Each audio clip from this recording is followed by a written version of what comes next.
இல்ல அப்படிலாம் ஒண்ணும் கிடையாது. ஏதோ நிச்சயமா வந்து மாணவர்களுடைய போராட்டத்துக்கு ஒரு வகையில மனதளவுல நம்ம ஆதரவு தெரிவிச்சுட்டு இருக்கிறோம். 2வது கருப்பு எப்போதுமே நமக்கு பிடித்த உடை. கல்லூரி விழாங்கும்போது உற்சாகம் இருந்தாலும், அத அவர்களுக்கும் நிலைநிறுத்தணுங்கிறதுனால வேண்டி, இந்த கல்லூரி சார்பாகவும் அவங்களுடைய பங்களிப்பு அளிக்கிற விதமா ஒரு நிமிஷம் எல்லாத்தையும் எழுந்து ஆதரவு குடுக்க சொன்னோம். அப்படிதான் போடுச்சு. நீட் தேர்வுக்கு எதிரான போராட்டங்கள் நாளுக்கு நாள் தொடர்ச்சியா வீரியம் கொண்டு எழுந்துட்டு இருக்கு. தமிழ்நாட்டிலயும் தொடர்ச்சியா மாணவர்கள் போராட்டத்தை முன் வச்சிருக்காங்க. எப்படி பார்க்குறீங்க? நீங்க இந்த போராட்டத்துக்கு ஆதரவு தெரிவிச்சு, நேத்து கூட சென்னையில போராட்டம் ஆமா. நடந்துச்சு. அதுல கலந்துக்கிறீங்களா? கலந்துருக்கீங்களா? இல்ல நேத்து என்னால கலந்துக்க முடியாத சூழல். ஆனா நெறைய பேத்துக்கு ஃபோன்ல பேசி நான் அத சொல்லிட்டு இருக்கோம். அடுத்தடுத்து 2, 3 நிகழ்வுக்கு அழைச்சிருக்காங்க. அதில நான் கலந்துக்கிறோம். ஆ அவங்களுடைய போராட்டம் மிக நியாயமான ஒரு போராட்டம். அத வந்து மத்திய அரசும் சரி, மாநில அரசும் சரி அது கவனம் செலுத்தணும். அவங்களுக்கு வந்து போராட்டத்துக்கு கூட உரிமை குடுக்காத அளவுக்கு அவங்கள இத துன்புறுத்துறது வந்து கண்டிக்கத்தக்கது. அவங்க மேல நடக்கிற தடியடி உள்ளிட்ட அடக்குமுறை எப்படி பார்க்குறீங்க? இல்ல பொதுவாகவே வந்து மாணவர்களுக்கான சுதந்திரமும், பேச்சு உரிமையும், போராட்டத்துக்கான உரிமையும், ஜனநாயக உரிமைகள் முழுக்க முழுக்க முடக்கப்படுதோங்கிற ஒரு பெரிய கேள்விக்குறி வந்துட்டுருக்கு. ஏன்னா 45 நாட்களா பெரும் துயரத்துக்கு உட்பட்டுட்டு இருக்கிறாங்க. நெறைய பேர் போய் ஆதரவு குடுக்குறாங்க. இன்னும் தமிழ்நாட்ட எடுத்துக்கிட்டு போனா நெறைய பேர் குடுக்குறாங்க. இவங்க தொந்தரவு குடுக்காம இருந்தாவே போதும். அவங்க போராட்டத்துக்கான அவங்களுடைய கோரிக்கைகளை வெளிப்படுத்தலாம். ஆனா அவங்களையும் வந்து இப்ப அரெஸ்ட் பண்ணுதலாங்கிறது கண்டிப்பாக அது வந்து தவிர்க்கப்பட வேண்டிய ஒரு விஷயம். ஒரு புறம் நீட் தேர்வுக்கு எதிரான போராட்டம், மற்றொரு புறம் ஜனநாயக படம் படம் வெளியாகிறத முன்னிட்டு அமைச்சர்கள்லாம் போய் திரையரங்குக்கு போறது, கண்ணீர் விடுறது, தலைமைச் செயலகத்துக்கே விடுமுறை விட்டுட்டு போறதெல்லாம் பார்க்க முடியும். இந்த காலகட்டத்தில பார்க்க என்ன முடியுது. பொறுத்தவரைக்கும் அது அவங்க தனிப்பட்ட விருப்பம். ஏன்னா, அது வந்து நம்ம வந்து அதில தலையிட முடியாது. காரணம் என்னன்னு கேட்டீங்கன்னா, ஆனா இந்த நேரத்தில இத வந்து ஒரு பக்கம் கொண்டாட்டம், ஒரு பக்கம் போராட்டங்கிறது மனசு கஷ்டமா இருக்கு. ஏன்னா வந்து எந்த தலைமுறை உங்களுக்கு துணையாக இருந்தார்களோ, அந்த தலைமுறைக்கு நீங்க பக்கபலமா இருக்கணுங்கிறது தான் எல்லாத்துடைய வேண்டுகோள். அது அமைச்சர்களுக்கு அது புரியணும்.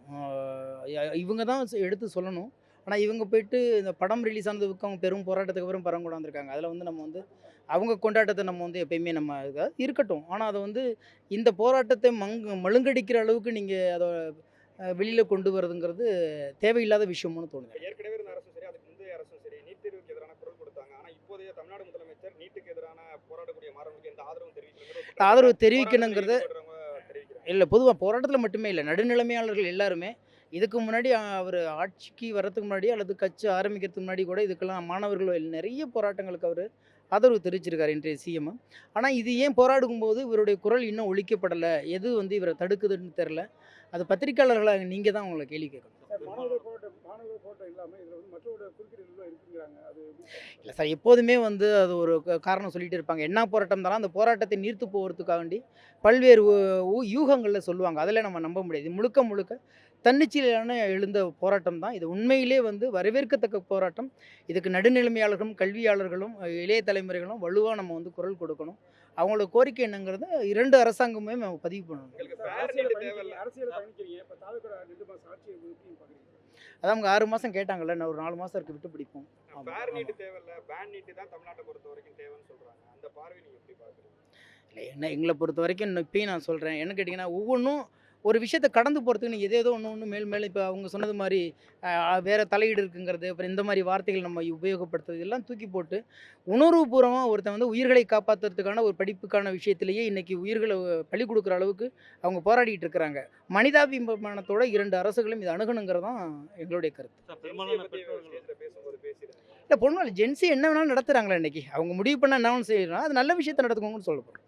அது எதுவுமே அவங்க தப்பு சரின்னு நான் சொல்ல வரல. அவங்க நெனச்சா இன்னைக்கு எத வேணாலும் மாற்றத்த கொண்டு போறாங்க. இந்த ஆட்சி வந்து முழுக்க முழுக்க ஜென்சியால தான் வந்ததுங்கிறது எல்லாத்துக்குமே தெரியும். அத யாராலும் மறுக்க முடியாது. அந்த மாரி நல்ல விஷயங்களுக்கும் உங்க ஒத்துழைப்ப குடுங்கன்னு கேட்குறோம் அவ்வளவுதான். காங்கிரஸ் ஜனதா பார்ட்டி டெல்லியில பண்ணிட்டு இருக்க அந்த ஆர்ப்பாட்டங்கிறது இங்கே இறையாண்மைக்கு எதிரானது அப்படிங்கிற ஒரு வாதம் ஏன்னா ஆர்ப்பாட்டம் இப்ப ஜனநாயகம் தானே நடக்குது இந்தியாவுல.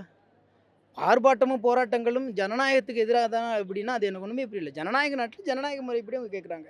யாராச்சும் அடிச்சாங்களா? போனாங்களா? அவங்க அகிம்சை வழியில போராடுறாங்க. அது எப்படி வந்து ஜனநாயகத்துக்கு எதிரா இருக்க முடியும்? நீட் வேணாம் அப்படிங்கிற ஒரு தாட்டு தாண்டி நீட்ல அந்த கேள்வித்தாள் வெளியானவங்க மேல நடவடிக்கை எடுக்கணும் அமைச்சர் சார் நீட்டு வேண்டாங்கிறத அவங்க ஆரம்பத்திலேருந்து ஒரு பெரிய நீண்ட நெடிய கொள்கை வச்சுக்கிட்டு தான் இருக்காங்க. பல்வேறு மாநிலங்கள்ல. அதில முதன்மையா தமிழ்நாடும் இருந்துகிட்டு தான் இருந்தது. அந்த அப்பயே பிடிச்சு இப்ப வரைக்கும்.